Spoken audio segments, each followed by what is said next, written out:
જૂનાગઢમાં ભવનાથ મંદિરમાં વહીવટદાર નિયુક્ત થયા બાદ રજૂઆત કરવામાં આવી। મહામંડલેશ્વર સ્વામી બજરંગદાસ બાપુએ રજૂઆત કરી છે।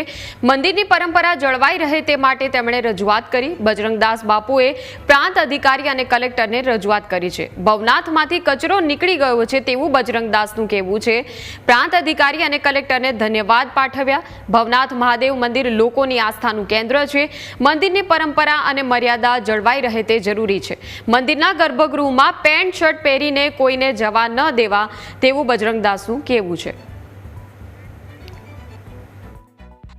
મેં મહેશગીરીને પૂરો સહયોગ આપ્યો હતો અને જે ભવનાથમાં કચરો છે કાઢવો હતો એ નીકળી ગયો છે। કેમ કે હરિગીરી છે, મહેન્દ્રગીરી છે, જે ધંધા ધર્મ કરતા એ કચરો અમે કઢાવ્યો છે। હું સનાતની પૂરો મહાત્મા છું અને મને બહુ દુઃખ થાય છે।